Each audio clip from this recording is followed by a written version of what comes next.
Gears a little bit. Your organization said that restricting and banning abortion is a tool of that the far right uses to maintain white supremacy.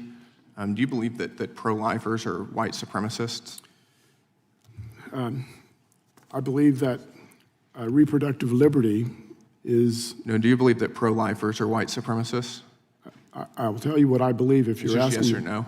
I can't answer that question, yes or no. I don't think that pro-lifers are white supremacists. Do you?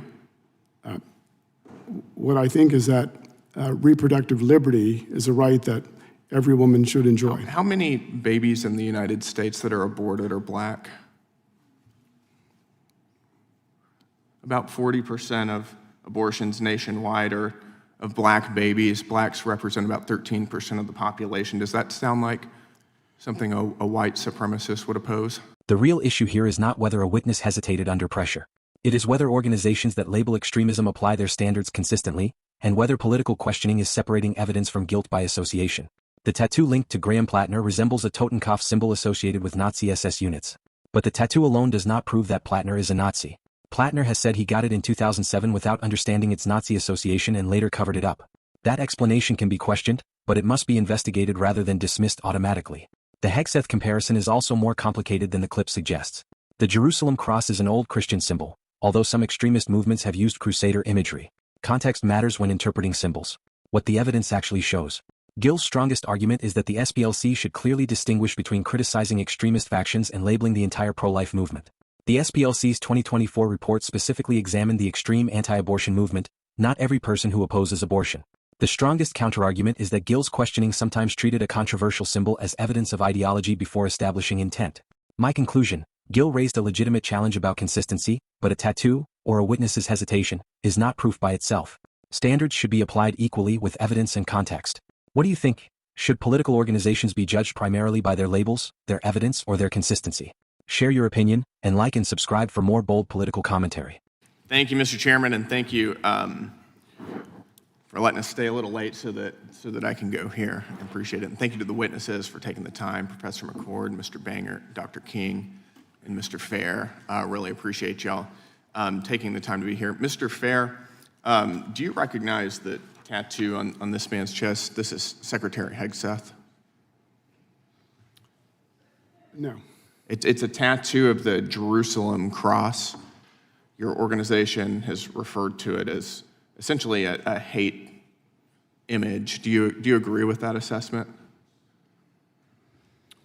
I'd have to see the assessment in our material to determine. Referred to it as a hateful. I'm not familiar with the symbol. You're not familiar. Do you have any thoughts on that symbol, on that tattoo? No, I don't. No, none at all? You don't have any opinion on it? No, I don't. Okay. What about this tattoo? Do you have an opinion on this tattoo? I'm not an expert on tattoos. No, I don't. Okay. I can give you a little bit of background. This is a tattoo on Maine Democrat Senate candidate Graham Platner's chest.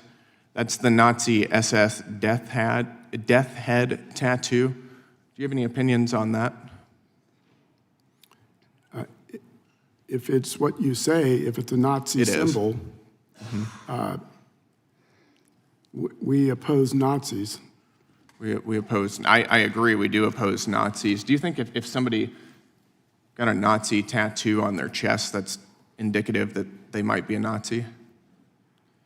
You'd have to ask Mr. Platner why he has that symbol. I've already said that if it is a symbol of Nazism, we oppose Nazis. You don't think that that's indicative that perhaps he holds Nazi sentiments? It may well be. It may well be. I think, do people who aren't Nazis normally get Nazi tattoos on their chest?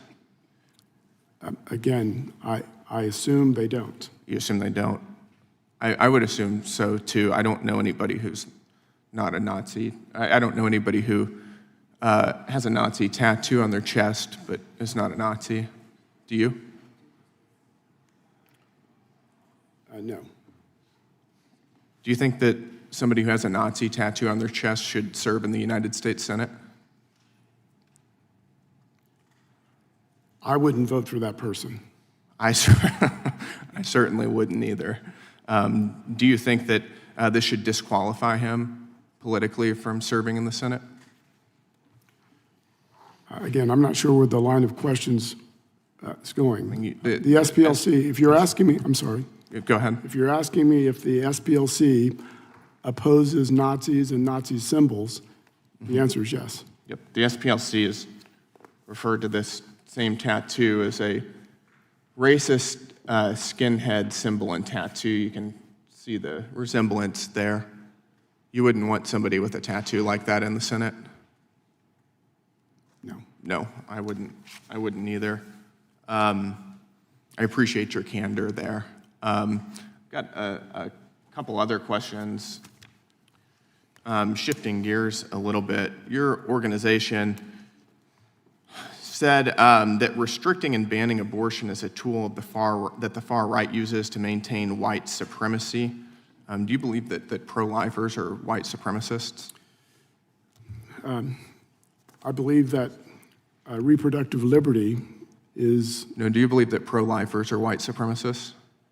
I will tell you what I believe if It's you're just asking. yes or no? I can't answer that question, yes or no. I don't think that pro-lifers are white supremacists. Do you? What I think is that reproductive liberty is a right that every woman should enjoy. How many babies in the United States that are aborted are black?